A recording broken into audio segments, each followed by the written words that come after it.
તો મિત્રો આજે આપણે બેસનના પુડલા બનાવીશું મેથીની ભાજી એડ કરીને. બધાના ઘરે મિત્રો બનતા હોય છે, દરેકની અલગ અલગ રીત હોય છે, પોતાની અલગ અલગ રેસીપી હોય છે.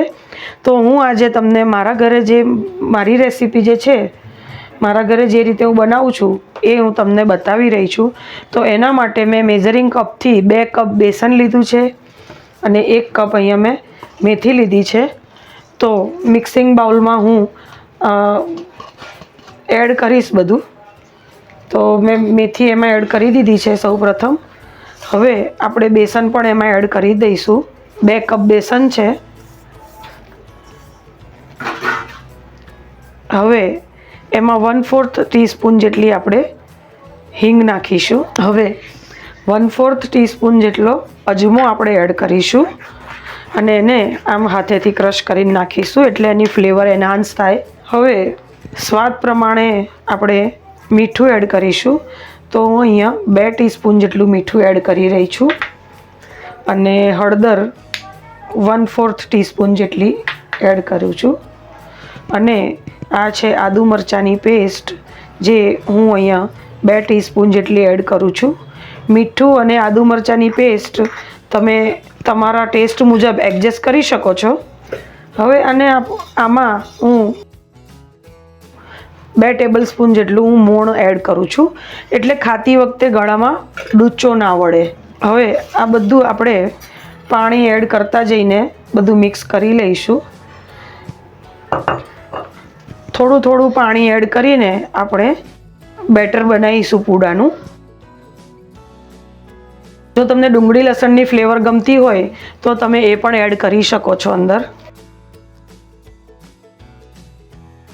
બેટરને આપણે ઇવનલી મિક્સ કરીશું થોડું પાણી એડ કરીને. કારણ કે જો થોડી વાર માટે તમે રહેવા દેશો ખીરું, તો મેથીની ભાજી પાણી છોડતી હોય છે, એટલે બનાવતી વખતે કન્સિસ્ટન્સી ચેક કરી લેવાની. તરત બનાવતા હોય તો કોઈ વાંધો નથી.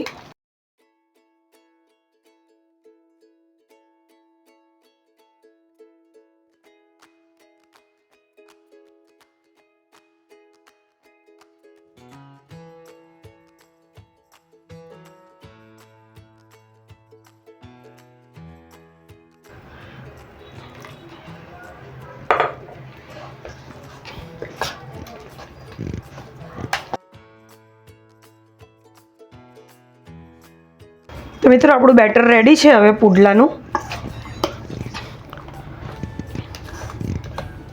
તો હવે આપણે આમાંથી પુડલા બનાવશું. તો મિત્રો હવે આપણે પુડલા બનાવવાનું સ્ટાર્ટ કરીએ છીએ. અને ગેસ ઉપર મેં તવી મૂકી દીધી છે, તમે જોઈ શકો છો. અને થોડું ખીરું લઈને મેં અહીંયા સ્પ્રેડ કરી દીધું છે.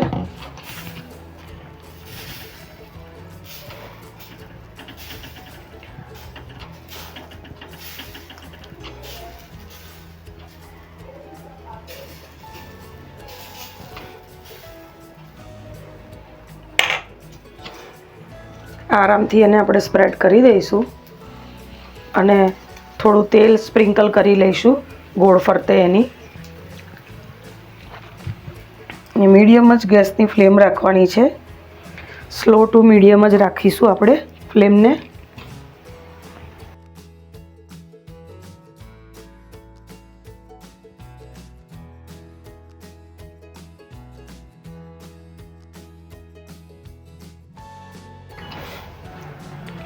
હવે ધીમે ધીમે તમે જોઈ શકો છો ઉપર સુકાવા આવ્યું છે. હવે સંપૂર્ણ સુકાવા દેવાનું, એટલે એ સાઇન છે કે આપણો પુડલો નીચેથી પરફેક્ટ બની ગયો છે. અને પછી જ આપણે એને ફ્લિપ કરીશું.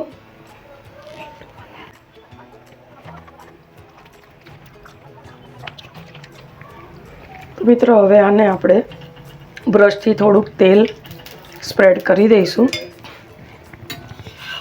અને પછી પુડલો ફ્લિપ કરી દઈશું આપણે.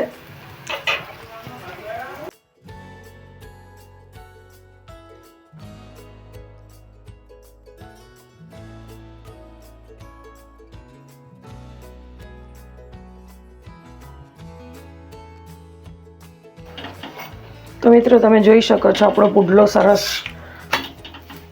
થઈ ગયો છે. તો હવે આપણે એને ઉતારી લઈશું.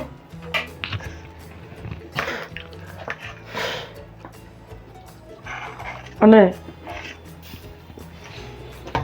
ફરીથી 1 ચમચો ખીરું એમાં પાછું આપણે સ્પ્રેડ કરીને